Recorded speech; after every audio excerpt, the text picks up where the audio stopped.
Welcome to all on a platform of Nisha academy.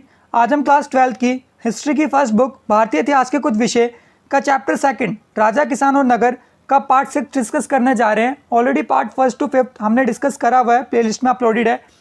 साथ ही आपको इस वीडियो के डिस्क्रिप्शन बॉक्स में लिंक भी मिल जाएगा, आप वहाँ से चेक कर लें ताकि आपको ये पार्ट 6 समझने में आसानी हो। शुरू करते हैं आज के टॉपिक से।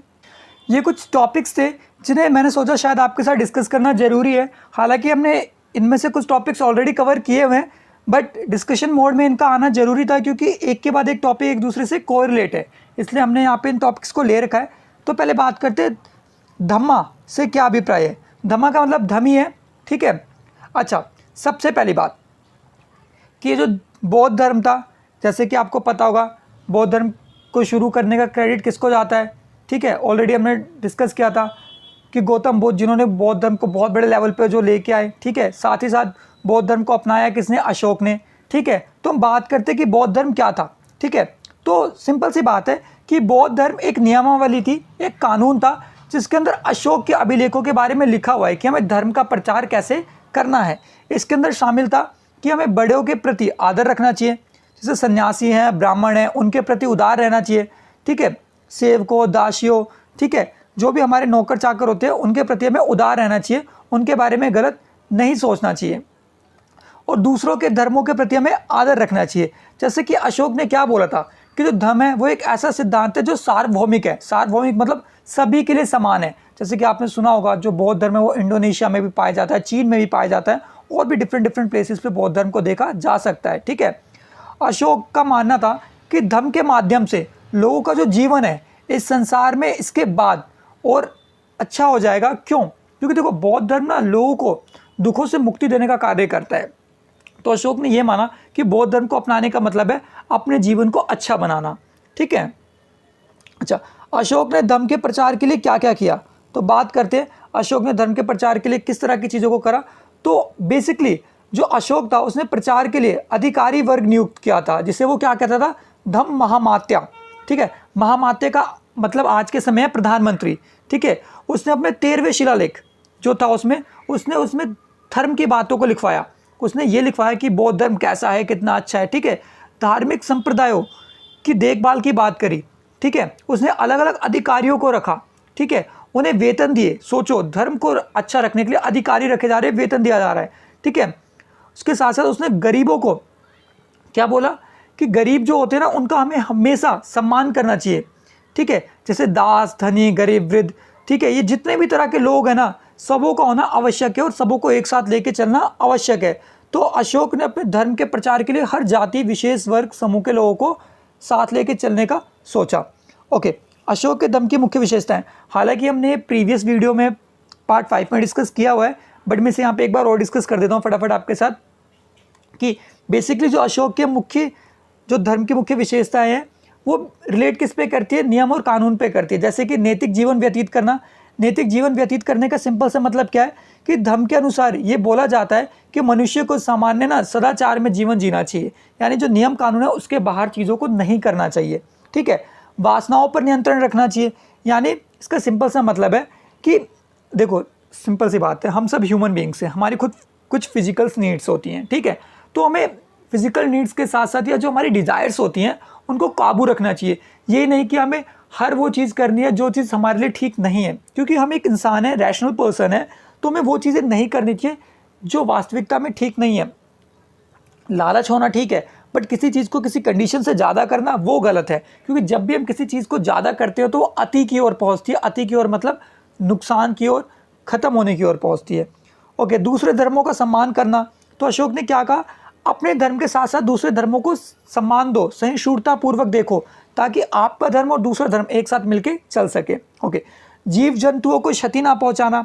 तो एक बहुत अच्छा कॉन्सेप्ट था अशोक का कि सभी के सभी समान है, चाहे वो इंसान हो, चाहे जानवर हो, प्राणी, सब में है। तो जंतुओं की हत्या करना सही नहीं है, जंतुओं की हत्या करने पर पनिशमेंट मिलेगी।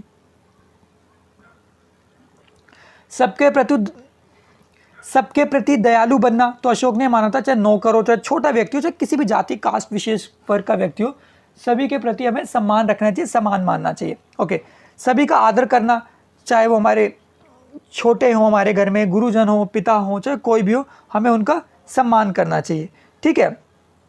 अच्छा, नेक्स्ट टॉपिक क्या है हमारा, जनता के बीच राजा की छवि कैसी थी। अच्छा, अगर मैं आपसे पूछूं आज के समय जनता के बीच राजा की छवि कैसी है, आप कहोगे सर अभी तो हमारे यहाँ पे लोकतंत्र है, राजा नहीं है, सरकार होती है। तो सरकार और राजा में ज़्यादा डिफरेंस नहीं है। पहले राजा शासन करने का काम करता था, अभी सरकार शासन करने का काम करती है। ओके, अब बात करते हैं जनता के बीच राजा की छवि क्या थी। ठीक है, तो इसके साक्ष्य ज़्यादा नहीं मिलते, क्यों? क्योंकि उस समय की हिस्ट्री हमारे पास रिटर्न फॉर्म में इतनी है नहीं, तो हम कह नहीं सकते कि किस तरह के साक्ष्य हैं। बट फिर भी जो भी मिलते हैं कि जातक कथाएं, जैसे कि आपने सुना होगा प्यासे कौवे की कहानी सुनी होगी, ठीक है, या अंगूर खट्टे लोमड़ी वाली कहानी सुनी होगी, जातक कथाएं हैं। जातक कथाएं वो कथाएं जो पौराणिक कथाएं हैं।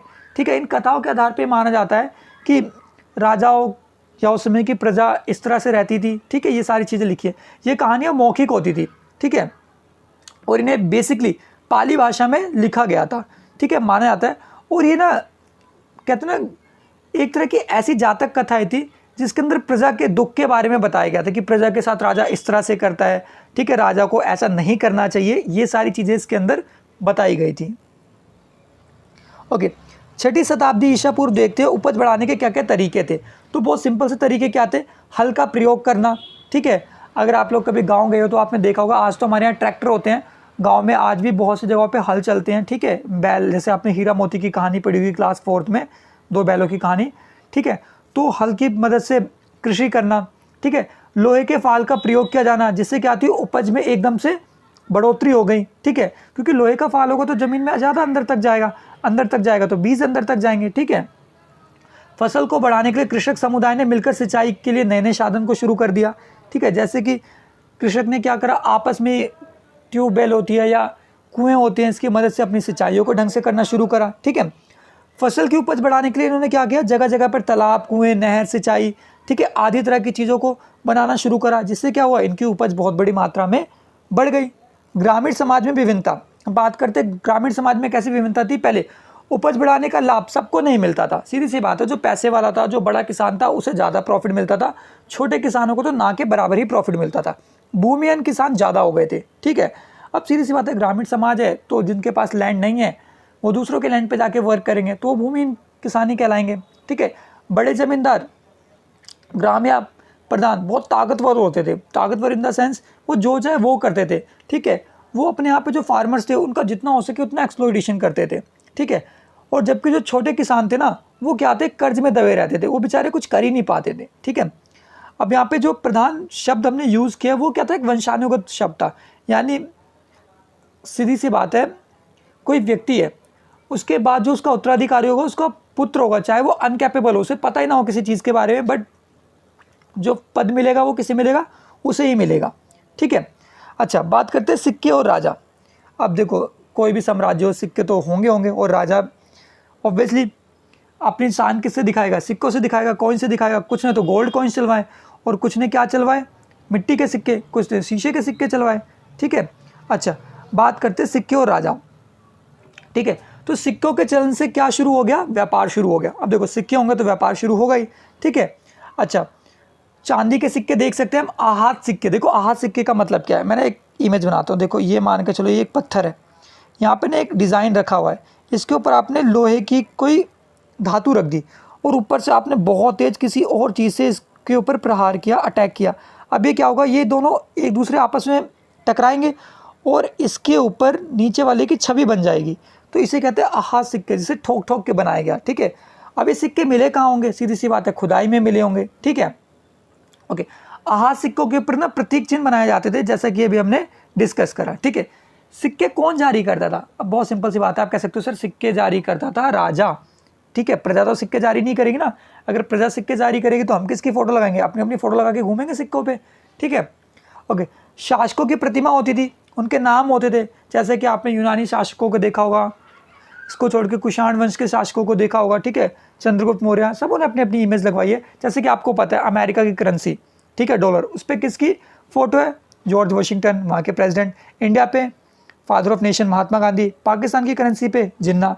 ठीक है, तो ऐसा ही उस समय भी सिक्कों पे इमेज लगाई जाती थी। सोने के सिक्के सबसे पहले कुषाण वंश ने चलवाए थे, और जो मूल्यवान वस्तुएं होती थी ना, उनके विनिमय के लिए सोने के सिक्के लाए गए। देखो पहले क्या होता था, वस्तु विनिमय होता था। वस्तु विनिमय मतलब सामान के बदले सामान को लिया जाता था एक दूसरे से। ठीक है, और सिक्के नाम की चीज़ नहीं होती थी, तो प्रॉब्लम आती थी कि हम ना एक मेजरमेंट नहीं कर पाते थे, माप नहीं पाते थे किसी चीज़ के लिए हमें कितना देना है और कितना लेना है। ठीक है, अच्छा, दक्षिण भारत में बड़ी तादाद में सिक्के चलाए गए थे और वो सिक्के किसके थे? रोमन सिक्के थे। ठीक है, सोने के सबसे आकर्षक सिक्के किसके समय चलाए गए? गुप्त शासन के समय। तो आपको जैसे कि याद होगा कि जो गोल्डन पीरियड कहा जाता है, ठीक है, गोल्डन पीरियड गुप्ता साम्राज्य को कहा जाता है। क्यों? क्योंकि गुप्ता साम्राज्य के अंदर सोने बहुत ज़्यादा पाए जाते थे।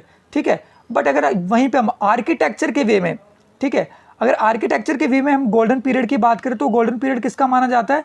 वो गोल्डन पीरियड माना जाता है मौर्य वंश का। ठीक है, तो कुछ ऐसे टर्म है जो हमें देखने में अलग लग सकते हैं, ठीक है, बट वास्तविकता में उन टर्म को हमने कहीं ना कहीं सुना होता है, पढ़ा होता है। ठीक है, तो थोड़ा सा दिमाग लगाने की नीड है, अपने आप चीज़ें हो जाती हैं। ठीक है, अच्छा, एक लास्ट टॉपिक, सिक्के किस प्रकार के होते थे? तो शायद ये ना डिस्कस करने वाली बात है भी नहीं हमारे लिए। सिक्के किस प्रकार के होते थे? धातुओं के होते थे, अधातु के भी होते थे। ठीक है, समय समय के अकॉर्डिंग हमें अलग अलग प्रकार के सिक्के मिले हैं, जैसे कि गुप्ता साम्राज्य में सोने के सिक्के, मौर्य साम्राज्य में ऑलमोस्ट हमें मिक्स कॉइन्स मिले हैं, सातवां साम्राज्य में शीशे के सिक्के मिले हैं। ठीक है, तो ना सिक्कों का समय के अकॉर्डिंग बदलना स्वाभाविक था। क्यों? जिस साम्राज्य के पास जितनी ज़्यादा कुशलता थी, जितना ज़्यादा समृद्धि थी, उसने उसी तरह के सिक्के चलवाए थे। ठीक है, जल्दी मिलते हैं नेक्स्ट चैप्टर के साथ। Keep loving, keep supporting team Neesho academy. Kindly like, share and subscribe your on YouTube channel and hit the bell icon for more upcoming updates, and you can also follow us on Instagram. Thanking you for watching our video.